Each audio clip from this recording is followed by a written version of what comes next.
They want her when they're 40 because they've been drained by the ornate Proverbs 7 lady. They finally see it. And some of these guys were so hateful of God. They were such, never mind naysayers, but blasphemers. They were so blasphemous against the Lord in the come up. They were such participants in the mutiny against the body of Christ that just the fact that they think they can take Christian women is frankly bizarre.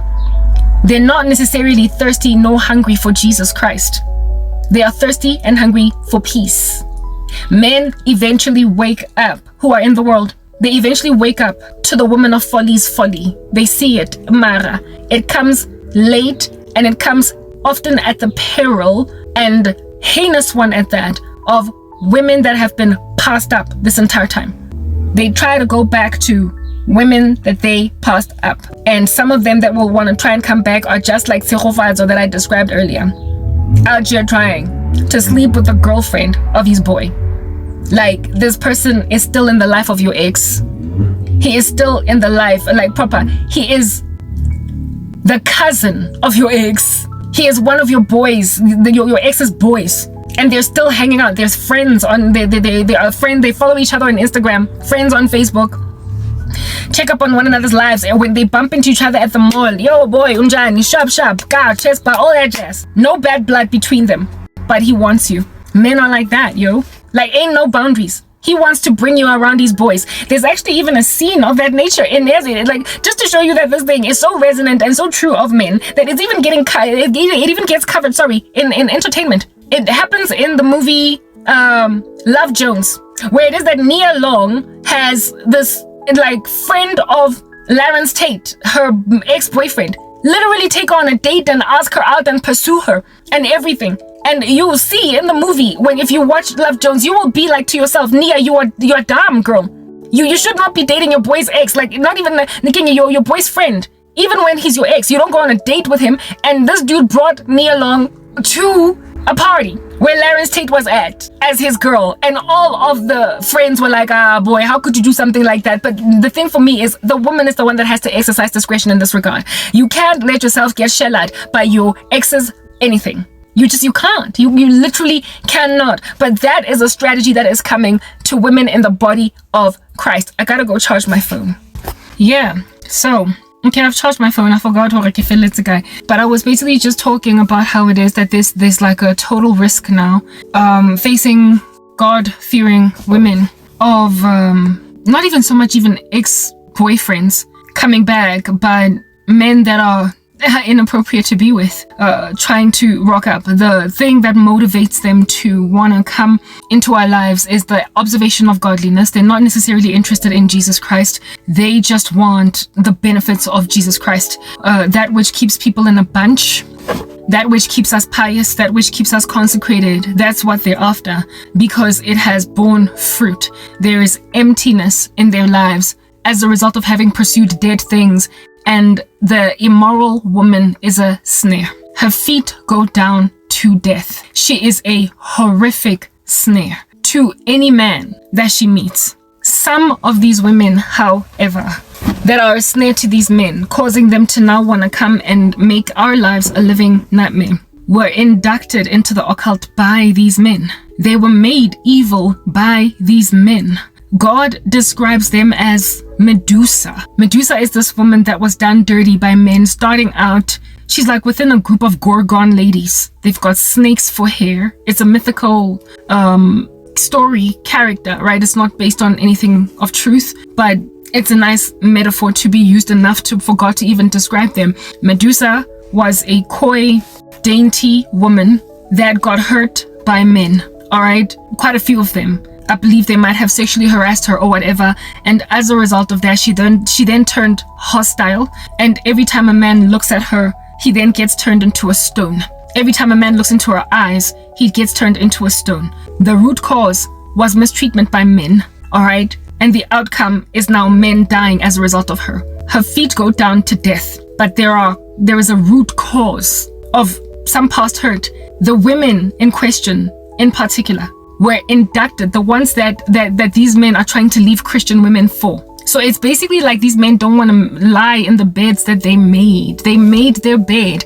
Now they must lie in it, okay, these women were introduced into the occult by their boyfriends turned husbands.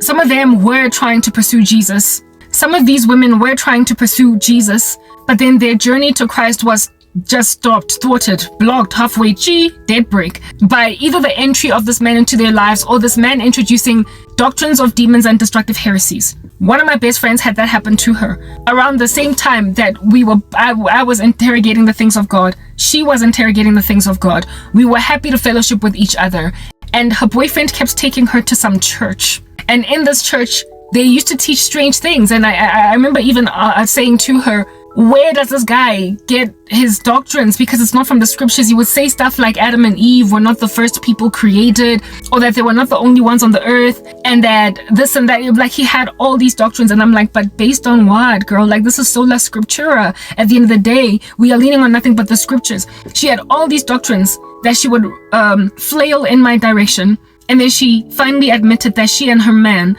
had started attending some funny church.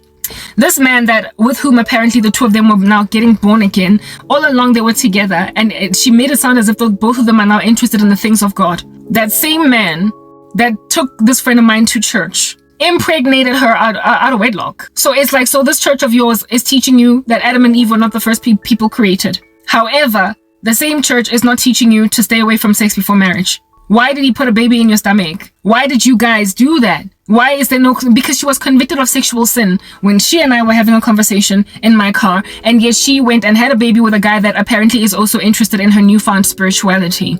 This man also, upon introducing her into this cultic church, I believe bruised her and broke her so badly, causing her to even have a child out of wedlock, even though she didn't want to do that she ended up turning to sorcery to handle her friends, because now she had squandered some part of herself and wanted the rest of her girls to follow suit, and I just so happened to be among those that she would then bewitch. So she was made into Medusa by a bad man. I don't believe that former best friend of mine was introduced into the occult by this man, but I believe that she was drawn to occult magic because of what she experienced under him. Some of them, however, it is to the extreme of the man actively saying, if you want to get your life back together, if you want to get this done, if you want ABC, I know a guy, I know a girl. Some of them literally went out of their way to teach the women witchcraft. And the one that I had a dream about taught someone that I know witchcraft, and this thing turned this woman so evil that she is now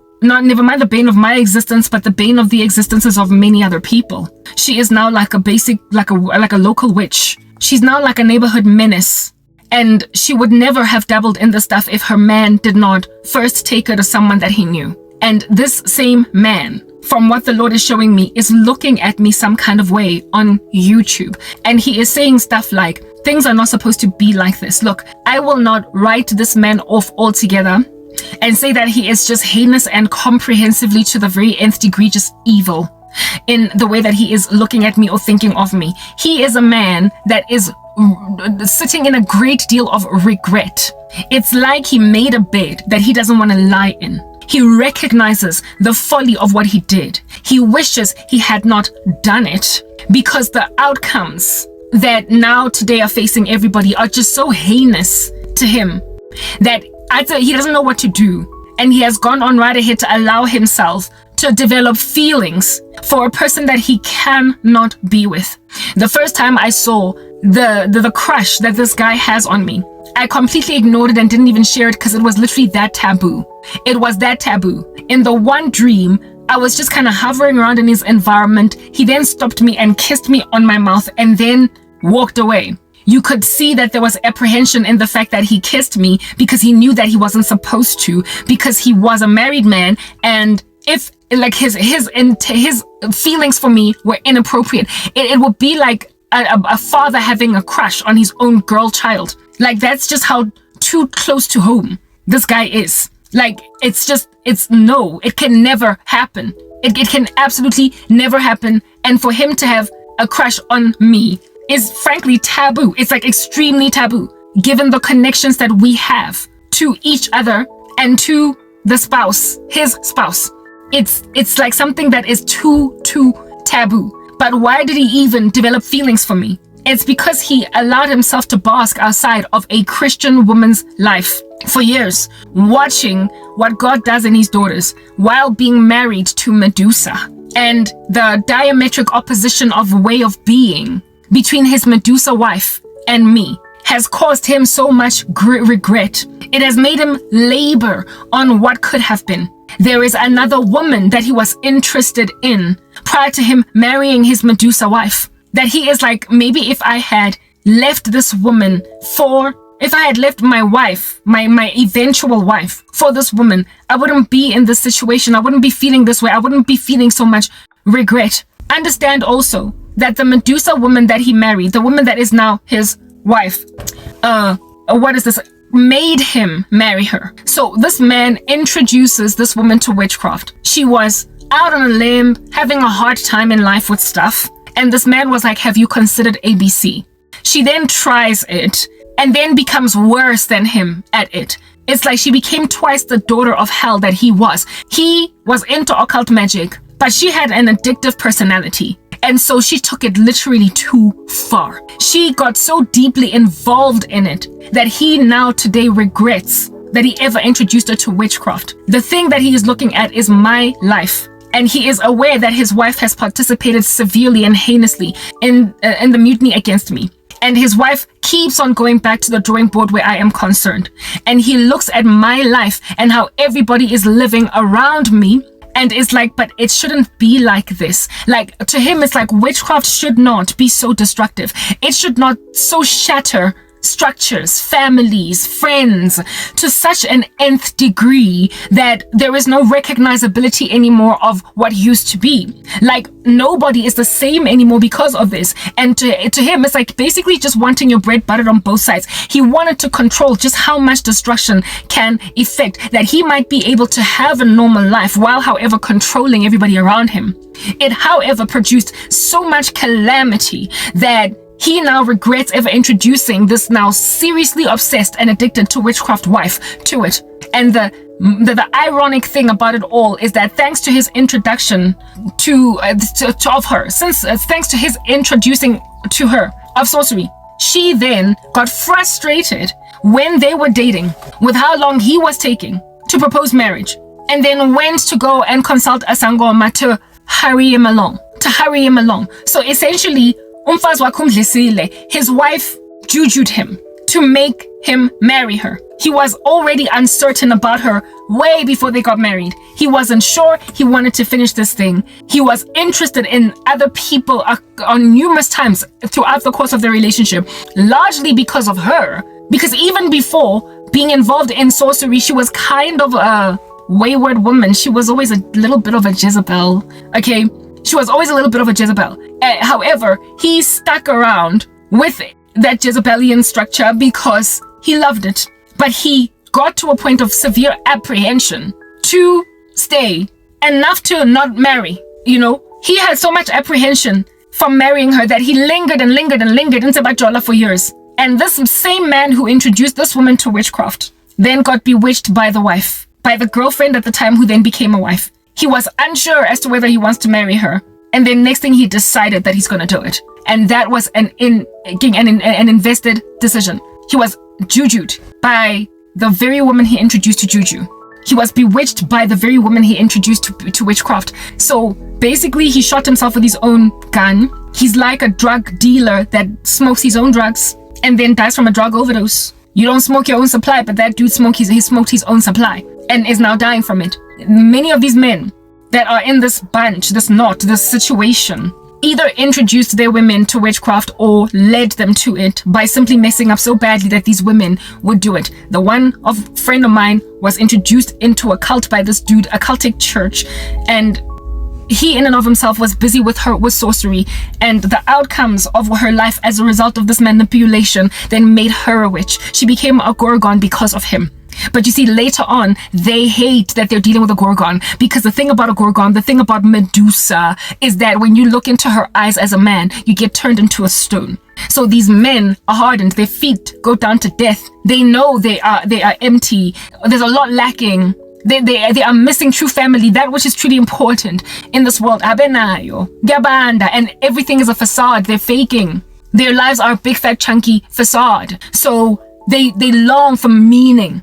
And it is in this season of meaning that they're in, that they're starting to sort of kind of low-key wake up. And so their waking up is really not problematic in and of itself. It's good because, you know, conviction of sin is imperative for you to at all consider the things of Jesus Christ. They have some kind of an awakening enough to at least want to consider the things of God. But they've got this like caveat that I can't really do the things of God as I long to do the things of God, or at the extremity at which I want to do the things of God, unless I've got a godly woman. So essentially they want to tire out, wear out a woman that has already been flying with God, with their presence. They want to come in the lives of godly women, thinking that these women are the thing, the sutures that are going to stitch them back up together again. They think that we are the thing that's going to patch them back up together again, like Humpty Dumpty. They want women that have been riding with Christ this whole time, because they want to see if maybe the void, the vortex, the twisting one at that in them cannot be stilled or filled by us. By us. They are developing strong feelings for godly women, the same women of which somewhere in the past they passed up, the same women of which historically they either passed up or participated in the mutiny against. They reviled us and they were blaspheming our God. They were such God haters, so blasphemous, that they made it a career to mock Christianity. And so therefore the godly women in question that they now today have feelings for, they made it a sport, a thing that they looked forward to doing, a mockery, right? To mock us. They did that. They made it their life's mission or prerogative to mess with the body of Christ. They were among the mutineers against the very women who are not today single. They cast spells to make sure we don't get married. They helped their wives to hurt us. The sabotage, the backstabbing that we endured at the hands of friends and family members, they did it. They are the ones that sowed discord between our families. They're the ones that basically were trying to prove us wrong. And now today, they want us. Now today, they like us. They have feelings for us. They have crushes on us because there is a meaning we have that they lack. So now they want us and not so much God. They've got 5% of what is required to get born again. Some kind of conviction that this is not okay. Life is not supposed to be like this. But they don't have sufficient conviction and even guilt for that matter to actually really turn to Jesus. They feel as if though we are the vessel through which they can enter the kingdom of heaven, when there is no name under heaven by which men must be saved other than that of Jesus Christ. Christ is the only way to peace, true tranquility, that which fills a void. He is the one that stills waters. It is written in his word, come to me, all of you who labor and are heavily laden, and I will give you rest. Jesus is their rest. He is their Sabbath. He is their peace. Do you understand? They don't, however, want to interrogate that because they feel as if though they need a vessel that is a woman. They have made idols out of godly girls, and in so making idols out of us, are then slapping us with things like korobela, which is love juju, love spells, or what is spells to ascertain that we don't get married. In cases where it's too taboo to be with us because like proper, too close for comfort, they are just trying to block marriage from coming at all. They are jealous for Christian women in unacceptable ways. And some of them know they can never be with these women because like it's literally that taboo to try and get with her. It's that taboo, like I said, like so taboo that it's at the height of like a dad having a crush on a daughter type setup thing. But instead of a dad, it's like maybe like your sister's husband having a crush on you. Like that level of taboo. Your sister's husband or your cousin's husband or your like aunt's husband. Like the kinds of heinous acts that you found in the Acts of the is it the Acts of the Apostles or 1st or 2nd Corinthians, where it is that there was a dude out here in the church that was sleeping with his father's wife, is it? Like not his father's wife, but his like the wife of some, like just some taboo situation that caused that man to be expelled from among the people of God. Like that kind of taboo. Like you cannot be here. Those who know that this is too taboo to run with, they are actively now thwarting the prospective marriages of these women that they participated in the mutiny of by not only sowing discord between her and a sister, a brother, a cousin, and whatnot, but they also taught this female that is the Gorgon lady that they're married to, their Medusa. They taught her witchcraft. They are the person that inducted their brides into sorcery.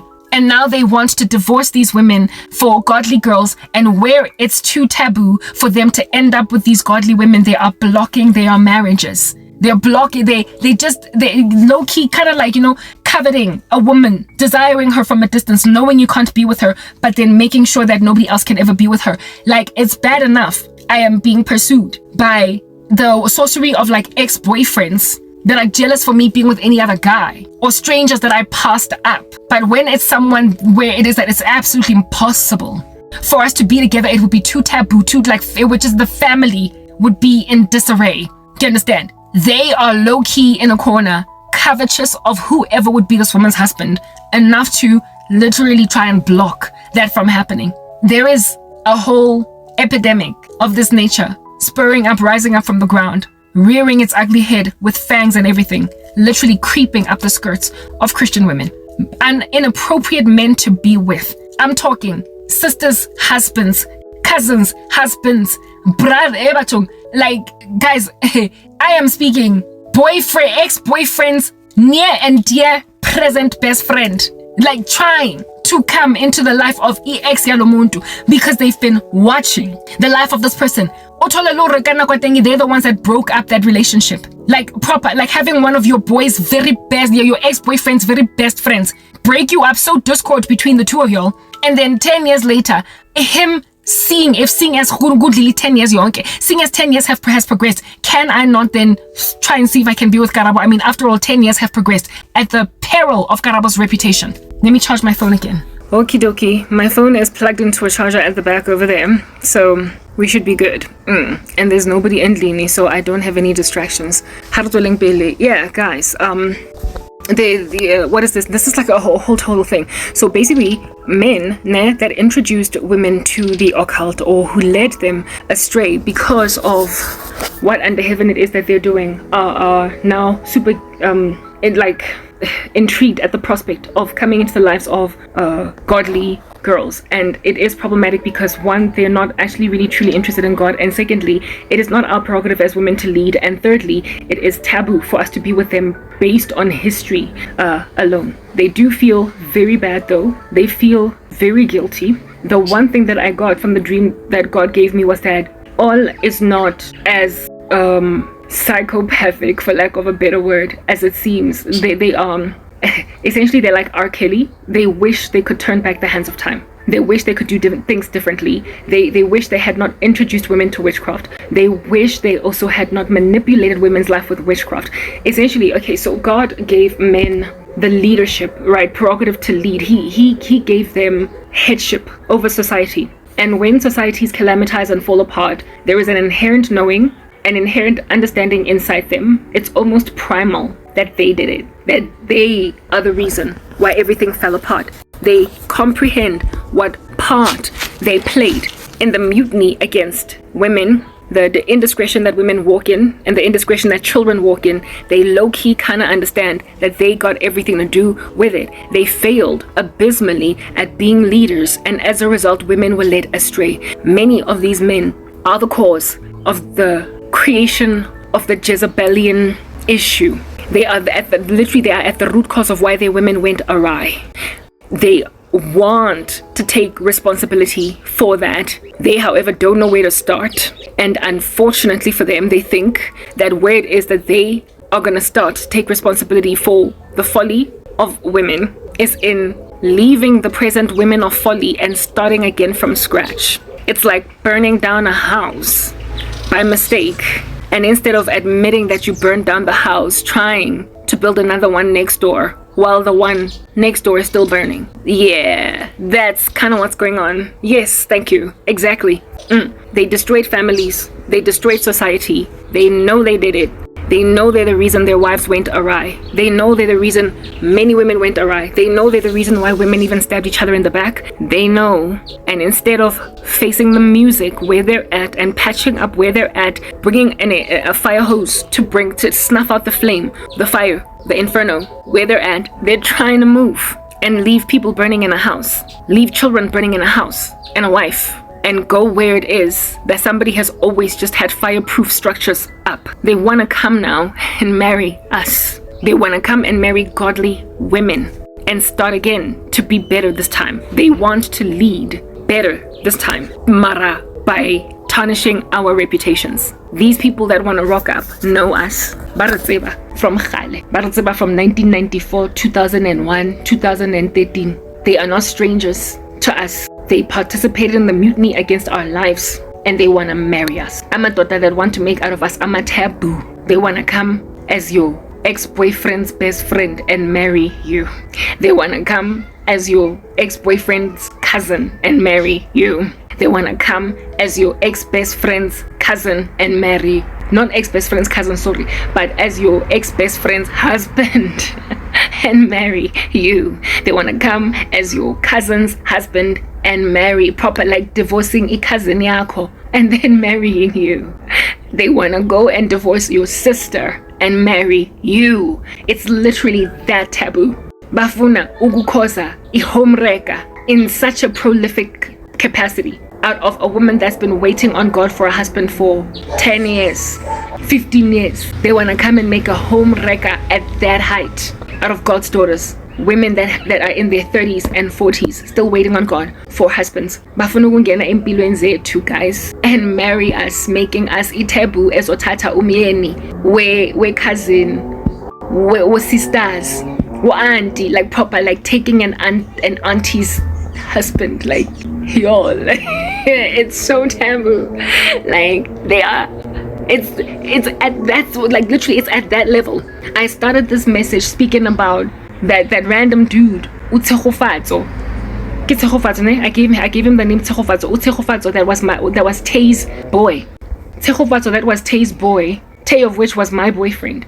Out here giving me a tour of his house where he stayed. Ankisa Kamorenya High, trying to lay with me. Kinala boyfriend, Kaufe. Like they're causing that kind of reputational damage. There is no way that you're gonna go and steal your steal your cousin's husband and you be ever okay in life as a woman. There's no way that you're gonna go and steal your sister's husband and be okay. Anyway, your auntie's husband and be okay. There is no way under heaven that you are ever going to go and marry your ex-best friend's husband and be okay. There is no way that you are ever gonna go and marry your ex-boyfriend's cousin and be okay. There's no way that you're ever gonna go and marry your ex-boyfriend's best friend and be okay. Proper, your life will always be followed by the stigma. And manje lama totalana, they also come with now the baggage that comes with having married at first, right? Another woman.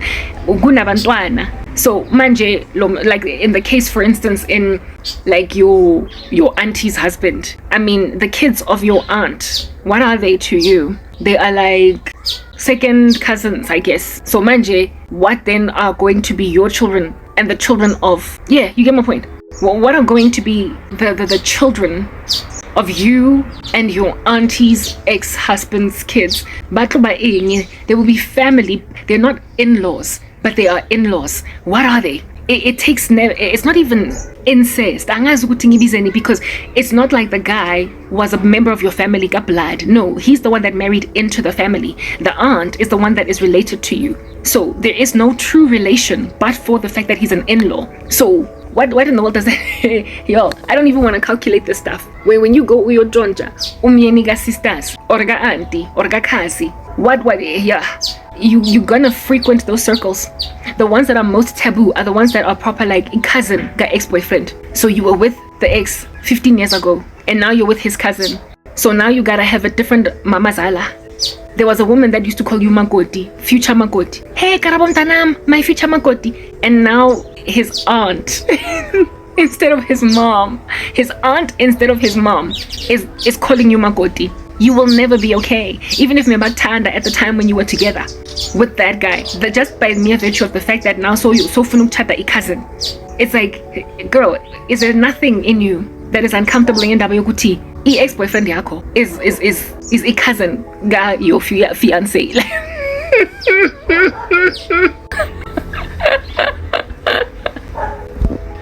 That's what they're trying to do. There is no recovering from that. It's what I'm getting at. The intention is to disrepute our credibility. It is to squander our credibility as Christians. At the end of the day, you will always be your Karabo uchate cousin ka ex-boyfriend yake. She dated the guy for 7 years, and then 10 years later uthola cousin yakhona. So mekuyisikonisa ka that guy manje kuyisikonisa ka my cousin cousin the other guy, like isikonisa osi jwanong wa the cousin. Angeke kube right, and there's nothing that this guy can say to his family and to you that will ever really truly make it all go away. Like, you will always be the wife of a man to whose cousin you were initially girlfriend. It's always the woman that takes a beating. Pina Elea Beyonce. It goes, he's always laughing and flirting with me, and you act like you don't even care. As a matter of fact, you've been real distant lately, acting like I'm not even there. He says that you don't deserve a girl like me. I'm starting to think that he's right. Baby, if you let him take me from you, I guess I'll finally see. She's basically saying that your boy is always laughing and flirting with me. You act like you don't even care. As a matter of fact, you've been real distant lately, acting like I'm not even there. He says that you don't deserve a girl like me. I'm starting to think that he's right. Listen, women desire to be loved. God, if anything, charged men to love women the way that Christ loved the church. It is just inbuilt in us very naturally at a subconscious level, in a primitive way. We just long to be loved. And if a dude is out just saying, he says that you don't deserve a girl like me, I'm starting to think that he's right. Baby, if a guy is saying things that you want to hear, like, that guy doesn't deserve you, let me love you, because of your natural inclination towards desiring love, coupled with the fact that from now on a woman's desire will be for her husband, you will be literally, never mind inclined, but declined to think that it could work. At least he's seeing that my boyfriend doesn't treat me right, or my husband, in this case, Dilanga, my husband. At least he sees that my husband don't deserve a wife like me. I'm starting to think that he's right, baby. Yeah, somebody out here happy to acknowledge that you are an unloved woman in a relationship, and he wants to love you. It's a trick straight from the pit. It's a trick because women fall for it all the time. Women fall for it all the time. Dudes being out here like, baby, let me love you. Let me be the one to, baby, I just don't get it. Do you enjoy being hurt? I know you smell the perfume, the makeup on his shirt, proper. But this time around, instead of being some stranger guy that just sees from a distance that you got a boyfriend that's not treating you right, it's literally like his cousin. His cousin being on some Marate did not treat you right. Hey, when the two of y'all were together, why didn't he propose marriage to you? Like, bumping into you at Clearwater Mall while you buying some shoes, and he's like, hey Karabo, what's up? Oh my goodness, girl, it's been what, like 10 years since you broke up with Tay? Yeah, yo, I know Tay wasted time. Hey, to this day I keep on telling him that you were supposed to marry Karabo. To this day, I keep on telling him, Muguti, she's the one that got away, daughter. How could you not marry that? I don't know how he done passed you up, girl. Whoa. Anyway, how you doing? How you doing? Are you good? Are you good? Hey, maybe we should have lunch sometime. You will literally end up like Nia Long in Love Jones, humiliated with your ex-boyfriend at a party where it is that your new boyfriend is at, and the new boyfriend is his boy. Everybody looking at you like, girl, have you no manners? Girl, have you no scruples? How you gonna rock up here in the arms of a dude that is the friend of your ex? You will always be looked at that way. You will always be looked at that way. But you see, it's a lure. It's a lure. And it is a very successful lure to women. It is a successful lure to women because we desire to be loved. And those of us Christians who have been waiting on the Lord for husbands since, I personally have been waiting since I was 26. I'm 40. You will literally look at your ex's brother. Taboo. Like, it's that kind of taboo. Like, your ex's brother, your ex-boyfriend's brother, blood brother, as in same mom, same dad.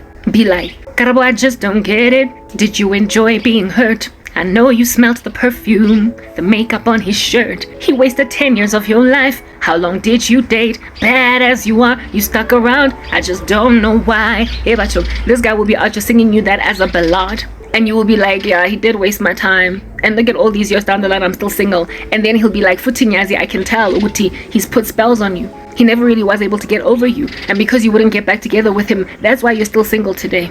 You're still single. Such a beautiful woman. Like, for what? You're still single all these years down the line, so he will tell you literally everything that you want to hear.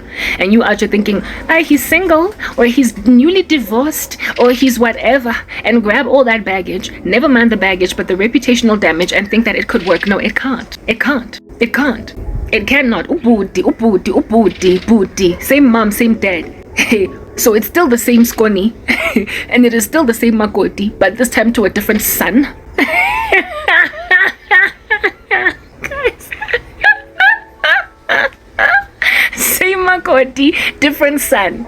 Same Makoti, older brother. Same Makoti, younger brother. But same Makoti. This time the mama's not gonna like you. This time that taboo is just gonna stank up the nose of everybody. This time around, uzozi mosha, that which wasn't broken, you try to fix it. Everybody agrees indeed. Ukuthi he messed up.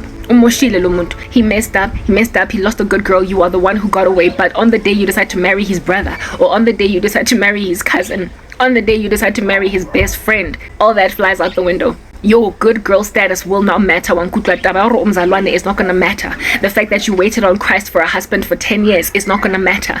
The fact that you've been praying and fasting like Hannah is not gonna matter. The devil is trying to make your testimony not matter. He is trying to make people look around wagging their heads on some don't look at her getting married looking all beautiful. And Sabina Etta James's "At last my love has come along." Yeah, don't look at this chick out just singing "At last" on YouTube out here doing a wedding video that's very impressive through a photographer. Do not look at that. Bottom line is Lomuntu Lam Chatayo that she's busy singing, "Oh, you were mine at last." The man to whom she's singing "At last" is ex-boyfriend's brother, dog. It is ex-boyfriend's best friend, dog. It is ex-best friend's cousin, dog. It is her cousin's husband, dog. For ex-husband. It is her auntie's ex-husband, daughter. It is her sister's ex-husband. Like that level of taboo. That level of taboo. At last,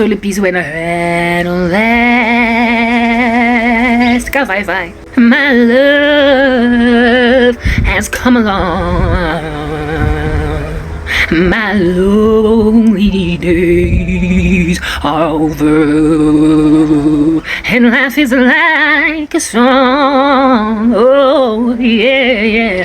Kamo sa itengamo. Giyahlebwa like no man's business at your wedding. At last, the sky above the stars are blue. My heart is wrapped up in clover. The night I looked at you, who is my ex-boyfriend's best friend, but that's a technicality. He is the love of my life, but he's my cousin's ex. I found a dream in my sister's ex-hubby, a dream that I don't realize is a judgment on me. Oh yeah, when he smiles, I forget that he's my cousin's ex-husband. And here we are in heaven. For my ex's brother is mine at last. You will thoroughly be out here singing yourself that song at the peril of your uncomfortable reputation. Gotta go. I didn't want to be distracted. I'm not alone anymore. That's what I'm getting at. So I had to walk. I get to work here, guy, though. I'm just walking. I'm walking. Yeah, but that's what I'm getting at, guys. Hopefully this message is going to be finished in a minute. Now. But this is a whole thing, guys. Get strategy. It's a whole strategy from what the Lord showed me. And in my particular case, I'm not going to describe the details because I don't want to implicate this guy, and I also don't want it to come out because it's just too taboo. But it's just somebody that's literally too close to home, and and the Lord showed it to me again. even though you're not already at first, right? So he's already shown me this taboo, this tactic, this strategy, but I ignored it at first because, like I said, the situation is too taboo. Okay, this guy, however, that is too close to home is not the first one. There are others that are not that close to home that feel this way, that however would still be taboo. Like I've had multiple dreams, nightmares, it's more like nightmares, of my ex-boyfriend, some of his boys, thinking Guti, maybe I can try, maybe I can test, maybe I can whatnot. Like these guys of which are still in his life, and even if they were not in his life, I'm not about to go minanyoba not umyeni, sorry, umfazi ka anybody's, any of my exes, anythings, like any of my exes, anythings, like ex's uncle, ex's cousin, ex's dad. It's literally that taboo. Like the taboo of these unions is at that height. Angizoba mina somewhere where I'm not going to be loud to neighbors, like people that live in close proximity to these properties. But there was too much of a sun at Lair. Maybe more will be there. Maybe even more fast. Yeah. Okay. How's that? Yeah. I've had like multiple dreams where people that it would be just absolutely taboo to be with, thoroughly thinking that maybe I could try that out. And the thing that motivates them or inspires them to feel as if this is like a whole feasible thing is my singlehood, how old I am. Like, I mean, I've been 37, 38, 39, 40 single. All these years that I've been doing these videos sharing on YouTube, I've been basically what they call past age, like Sarah.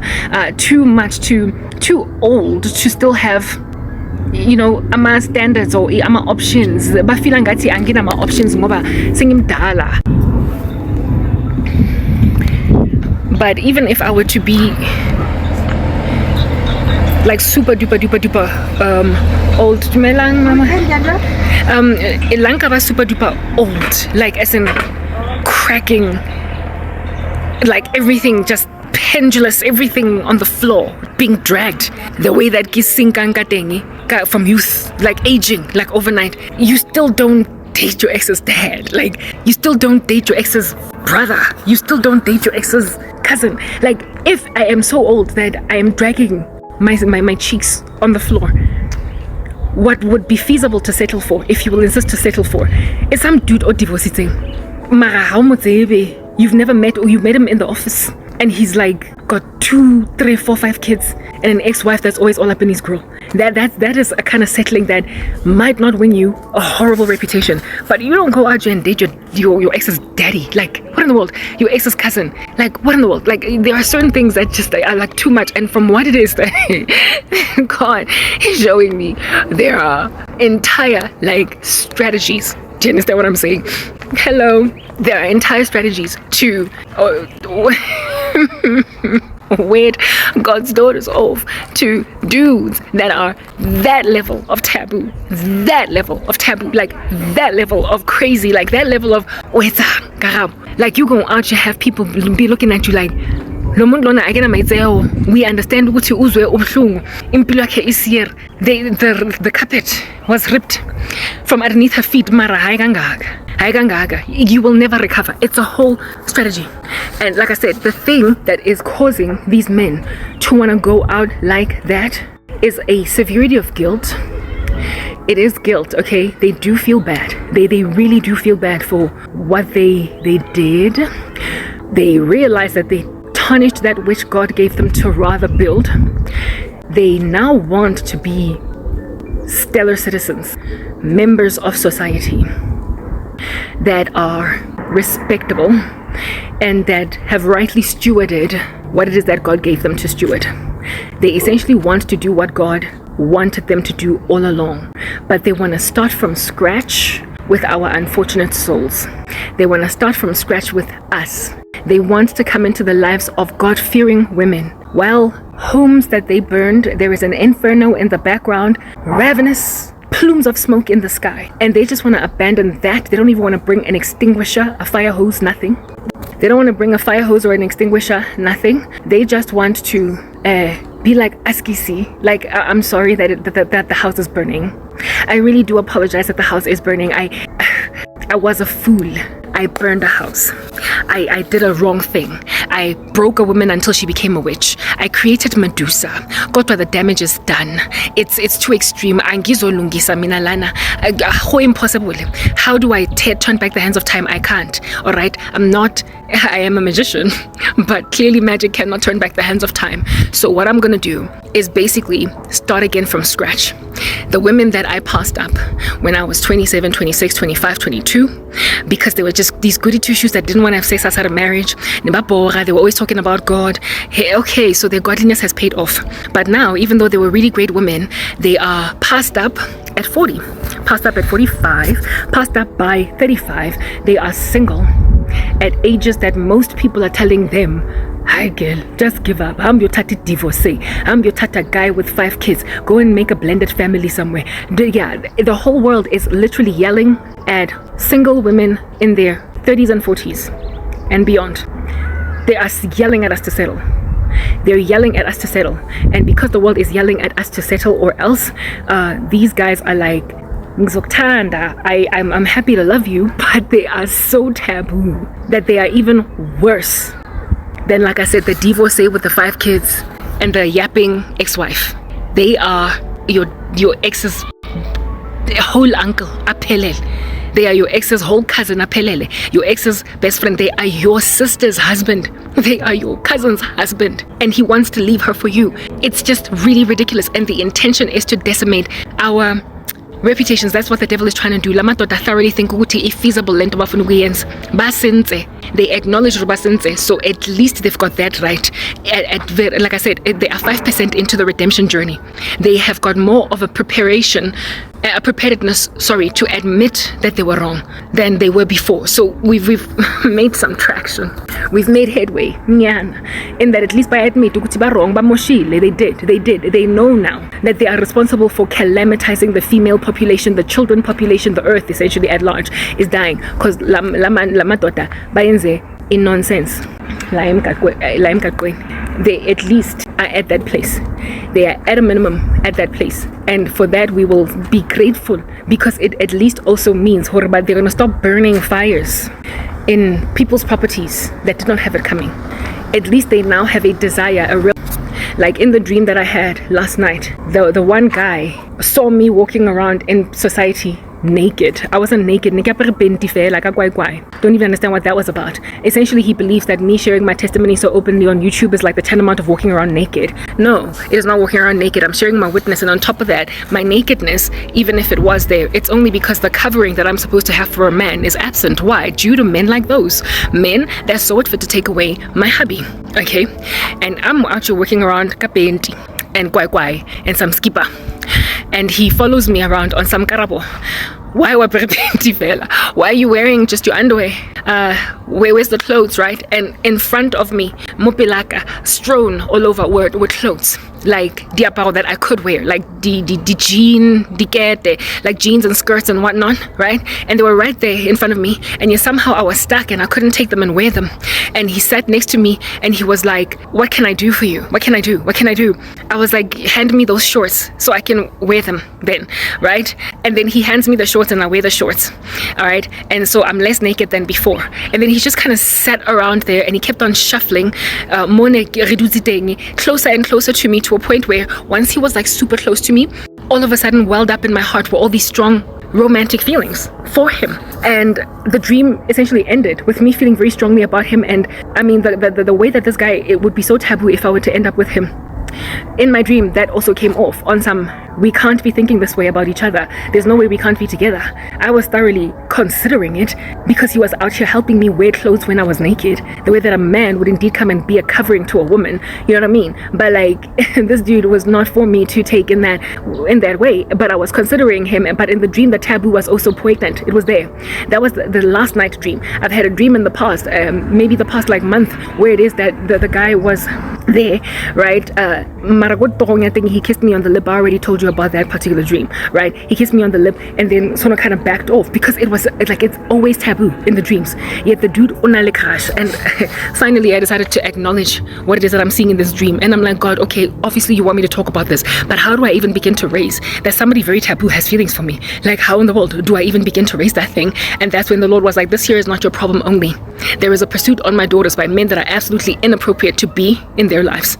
And the level of inappropriateness is at the height of, never mind causing a man to divorce his wife for a woman that claims to be a Christian, and then them going to the sunset. It's at the height of literally husbands of cousins trying to marry godly girls, husbands of sisters, husbands of dads, moms, uncles, aunts, best friends of ex-boyfriends. Like, guys, the Lord was telling me that the taboo of these wannabe unions is at that height, and that it's going to do nothing but spray humiliation on the Christian, massacre their witness, their testimony, that which would have been there my at last moment. Indeed, you saying that God finally gave me a husband, that's from God? Really, Karabo? Okay, all right, girl. All right. Yeah, like they're trying to destroy the reputation of Christians. They're trying to destroy it. And these men literally feel Ingati this here is a feasible thing because they have caused God's girls to be single at ridiculous ages, at 35, 39, 40, 45. And they think ukuthi because of the age that we are at, kwamele thina manje siyochata abobuti bama ex-boyfriends ethu, kwamele thina siyochata ama-ex-husbands wama-cousin ethu, kwamele thina siyochata ama-ex-husbands wabo-sisters, abo-baba bama-ex, abo-uncle badi ex-boyfriends, but they expect us to go and take our aunties' husbands. It's that bad. But the longing or the desire for God's girls by these men is inspired by their genuine desire to do better. Kodwa, it's like basically a means to an end. Their means are horrendous, but the end is right. They're on to something. Indeed, they need to repent. They need to do better by society. They have destroyed society. At least they have acknowledged that much. But the way they're trying to fix it is by messing up with our lives. This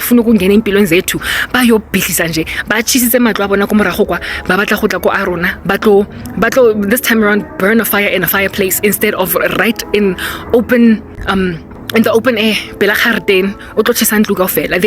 They thoroughly think that it's feasible to marry us as the uncles of our ex-boyfriends.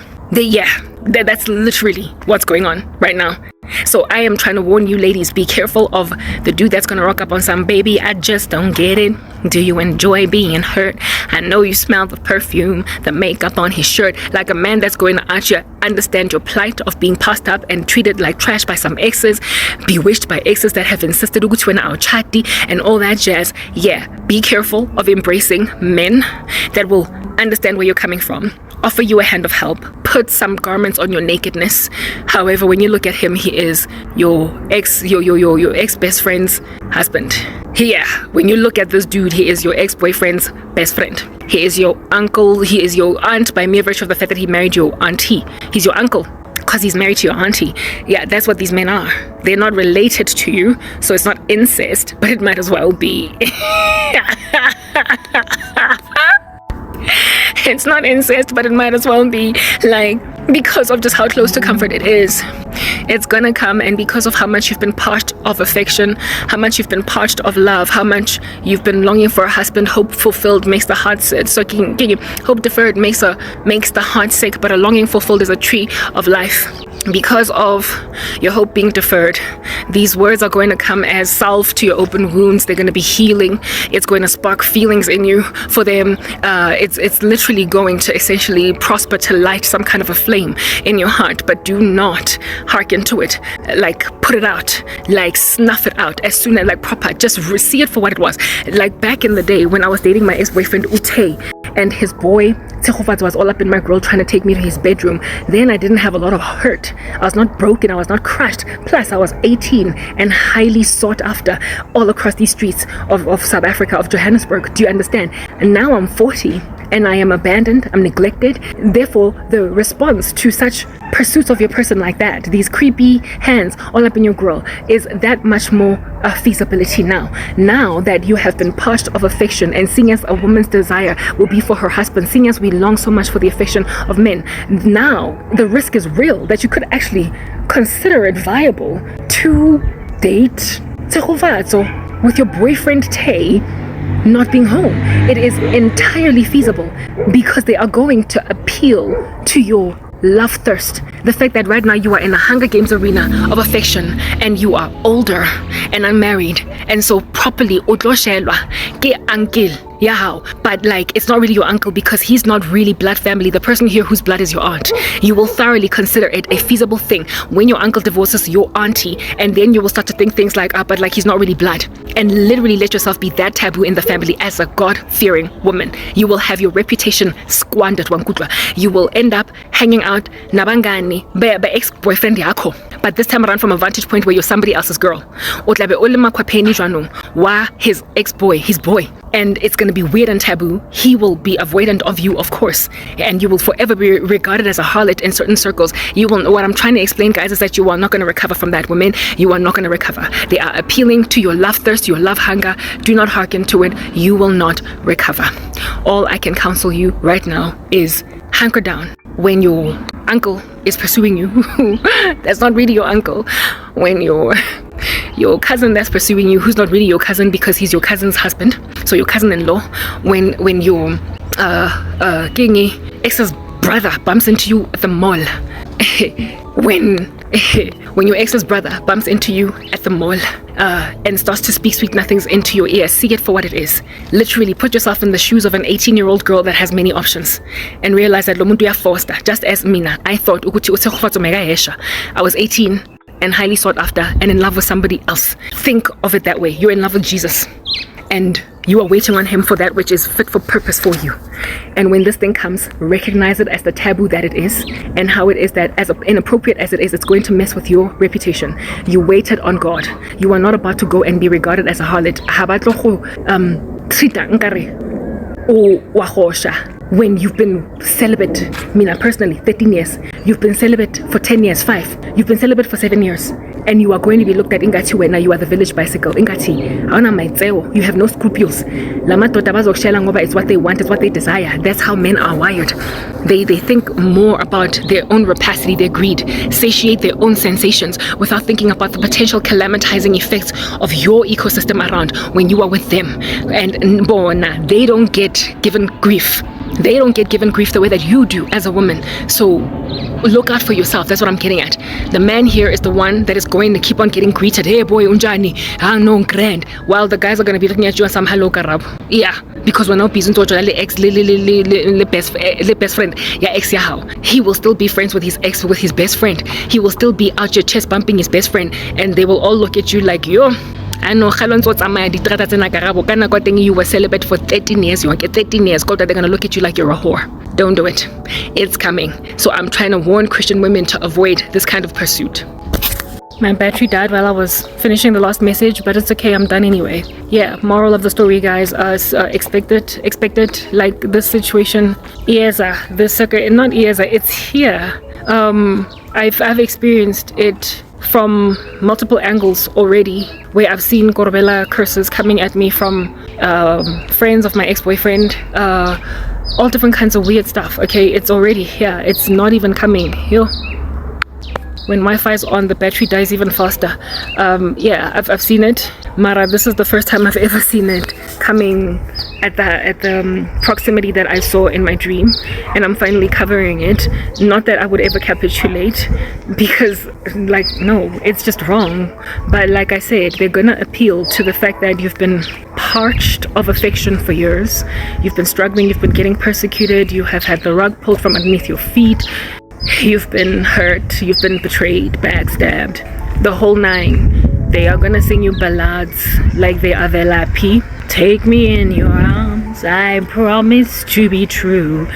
They are going to basically tell you what you want to hear, and it's gonna be hard to say no.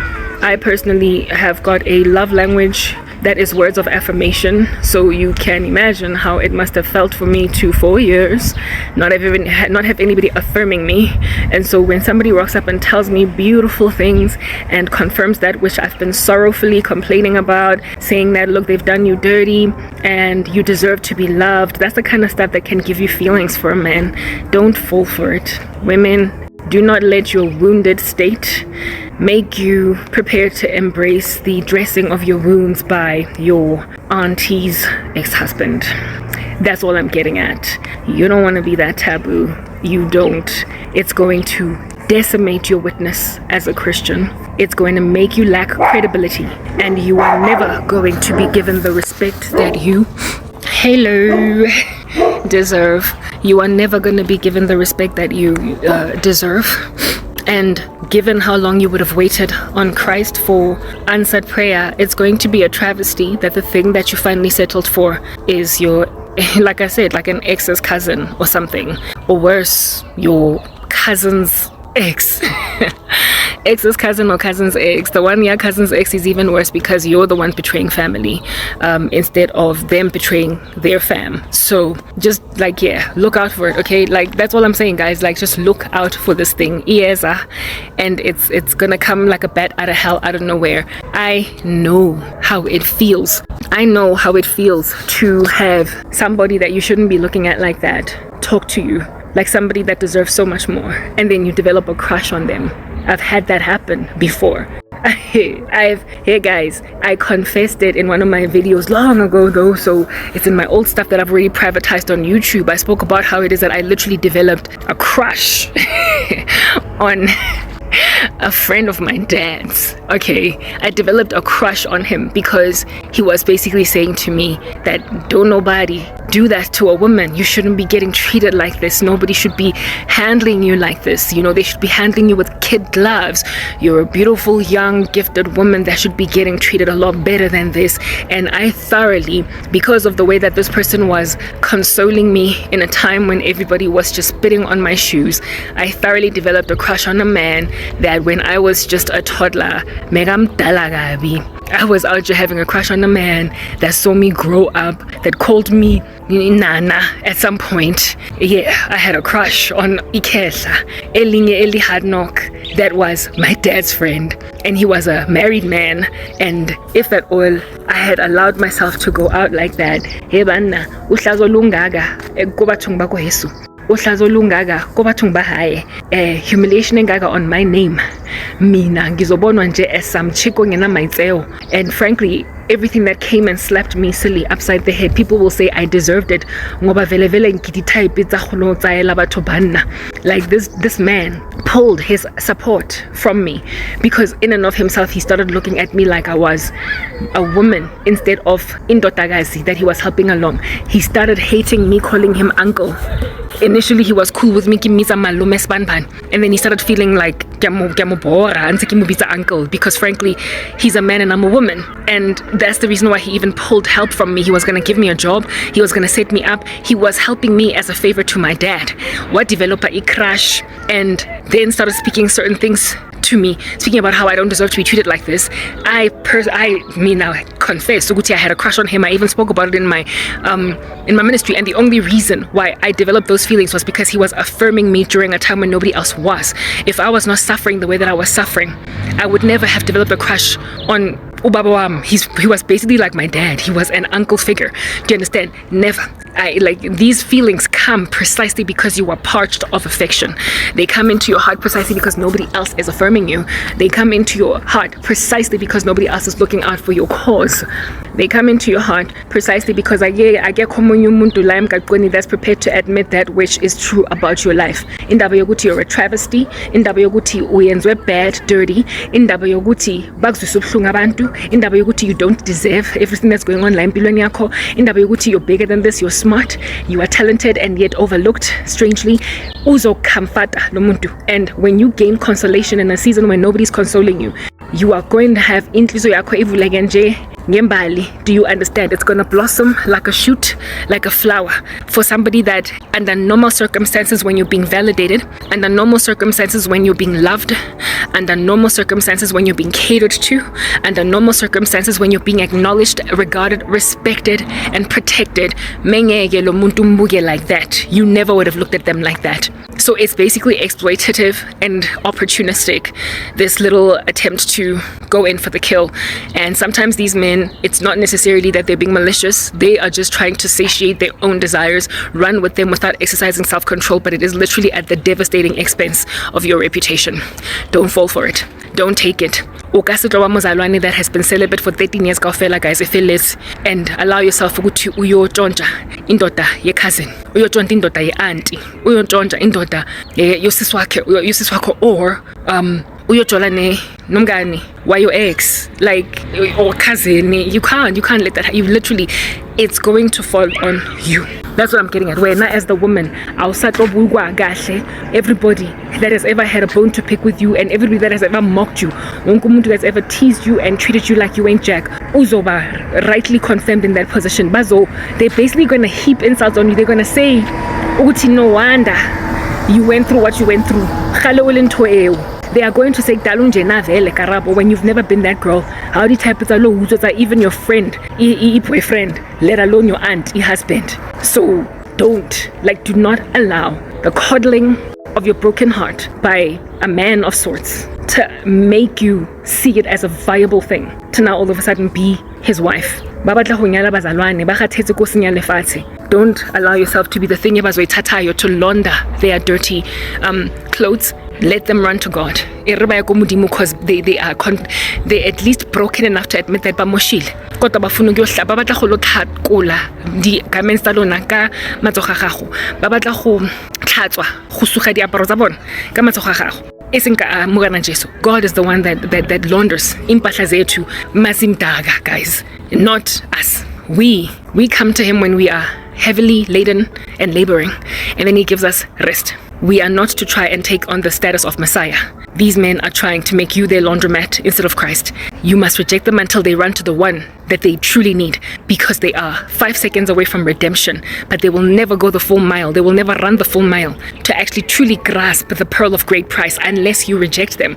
They are trying to fix what they messed up through you, and in so doing will destroy your reputation. So mess up with everything that God has built in you and the testimony that God was going to share with the world in you. They are going to learn to squander it. It's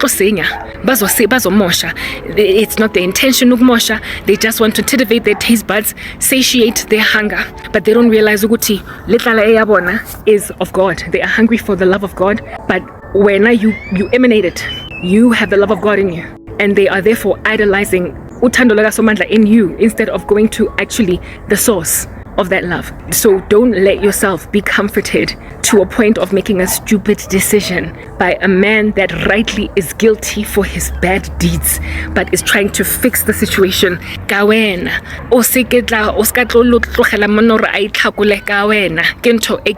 Right now, don't let them cleanse their garments through you, because all they're gonna do is muddy you. Auzo chata sisters, boyfriend or ex or ex-husband, whatever, kakazi, like, you are not about to do that. How utobas koni twice over ko household on your ex-boyfriend how because you are just dating his brother. Don't let that be you. It's coming. I keep on repeating myself on a loop. The same thing, because that's just how poignant this thing is. It's coming. If not already here. In my life personally, say figile. So now you're also experiencing it. So if right now you're busy with your head in the sky, with pie in the sky ideas about some dude or wrong, let it go right now. Let it go right now. What I'm trying to tell you is that not dump him, because my prayer is that you're not even dating him at all. But in the I consider at all the thing. It ditche, dump it. Even the prospect. Whoever you are flirting with, all inappropriate right now, do not carry on. Stop calling him. Stop texting him. Stop taking phone calls ga uncle yako, because he's your uncle. If at all, he's married to your aunt. Noma angaba same age and whatnot. Noma angaba handsome. Noma angaba able to comfort you and whatnot. Bottom line is umyeni ga auntie is that basic, or ex-husband ga auntie. Even when it's an ex, it's gonna be taboo gini. Aguzo chatiswa ga two in the same family. Okay, lekasitlo nyadisa go heno and do how the same man. Like, it's just not gonna happen. Do you understand? Don't let that happen. Abantu mebamjabulele uanti wakho makachata kodwa wena bazokujabulela bazokubona nje as something greedy and nasty engenanhliziyo ethathele i-aunt yakho i-husband, even though i-aunt yakho Gresham deserved leya divorce yakhona ngoba she was a wayward woman, she was a Proverbs 7 woman. Unambora, she made him live on the corner of a roof, she was a dripping tap, she was contentious. Let them deal with that on their side. Mara, do not be the thing ezofika la emgaqweni and essentially fix the problem of a man having made a woman Medusa. What I'm trying to get at is salvage yourselves. Stop taking calls. Whoever you bumped into at the mall that is your ex-boyfriend's friend, stop taking calls. Block them on WhatsApp or cordially let them go. They are drawn to you because you are umzalwane, and they are not going to stop unless you end it. You gotta end it. Mina personally, with that dude, or my dad's friend, I was the one that the moment I started to notice Uguchi Uba off, I started to close off in terms of his conversations and his compliments, and that's what made him pull the favors that he was doing me. Because of the fact that he decided to accommodate anymore as warmly as I was, because I saw that he was flirting, and it ended. But at least I am safe from being the taboo chick that went and dated her dad's boy. Yeah, I'm not that girl. I'm not that girl today. So y'all need to be the ones to pull the plug on that. Okay, cool. I hope you've been edified. I am signing out in the name of Jesus Christ. This has been quite the challenging conversation, given that I didn't even know how to tackle this, but I feel like I've done a pretty good job. Y'all, yeah, be very afraid of blasts from the past. Cause Case and out. Peace.